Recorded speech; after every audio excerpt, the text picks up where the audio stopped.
Hi everyone, Luke here from SW Audio. Thanks for tuning into the channel.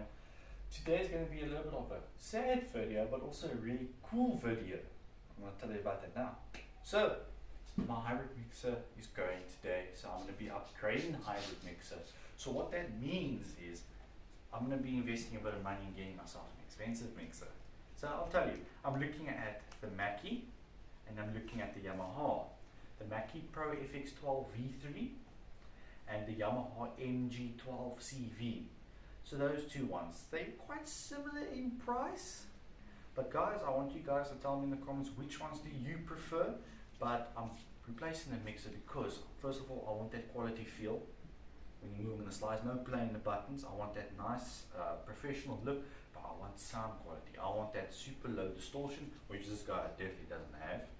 I want that low distortion, I want that sound quality because I use my PA equipment for home use.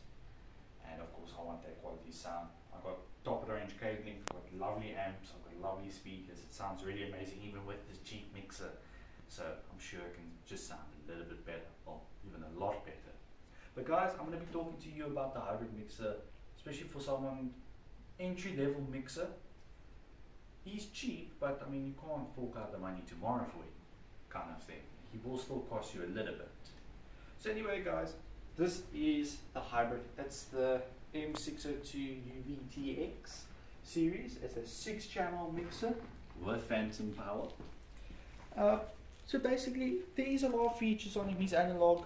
Basically, he's not as complex as the top of the range stuff with all your little mute buttons and stuff. He's very basic.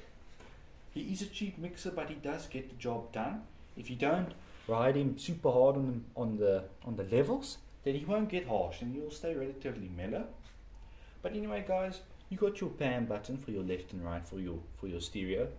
You got your monitors, your mon.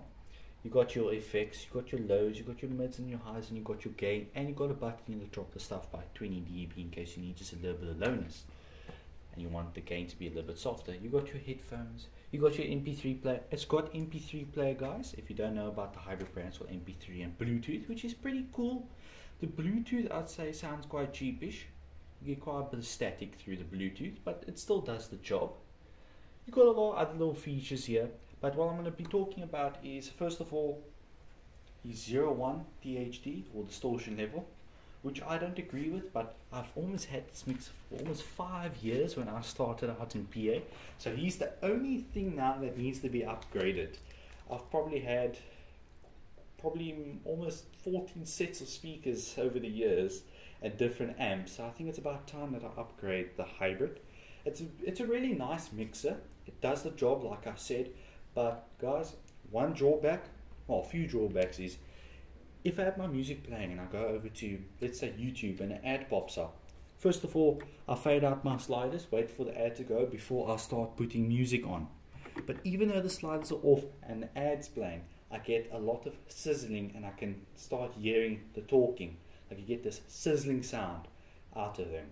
Now, no matter how low the gain is, whatever I try, I can't get rid of that.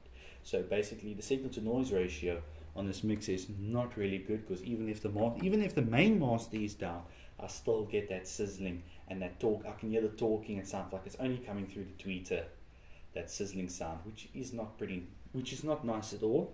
It does bother me. First of all, I've got no mute buttons. Sometimes that's very important.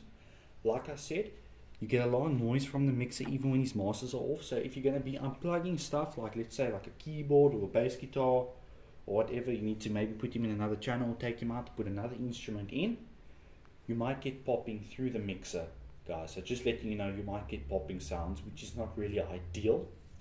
And yeah, so small things with the mixer, but like I said, he does get the job done. If you're running on a tight budget, just don't keep your volumes rather very high on your amps or your powered speakers, and then run him low on the mixer. Then he won't get harsh, because as soon as you go over -10 on the mixer, even if your masters are at 12 and you go to like -10, that would be technically 9 o'clock then on the amp, it still gets very harsh and he doesn't have that much headroom. So as soon as, let's say, my masters stay at 12 o'clock on my amps, you should keep it full, but of course he starts making buzzing noises. But if I have the masters at 12 and I keep him at -10, which will be 9 o'clock according to my amp, if I want to get up to 12's volume, if I just tap the slider just a little bit, the mixer's almost full. So he's got no headroom, he's got no leeway there. So this might sound like a really bad review, but like I said, he does get the job done. And yeah, that's just the hybrid. What you see is what you get. You don't get other cool little features and stuff with him. But yeah guys, I thought I'll just show you my mixer and show you guys that I'm going to be upgrading to an expensive mixer. So yeah, it's going to be cool. So I'm really looking forward to it, being upgrading him to a really nice mixer. I've been saving up in the meantime as well. So I'm not too far from our goal. So that video should be coming out quite soon. A while from now, not within the next week, but he should be coming soon. So guys, please in the comments, tell me your thoughts on the Mackie and the Yamaha. I'd really like to hear. But cool guys, that's just the video. But stay tuned because there's going to be some cool ones coming out soon. LSW Audio out.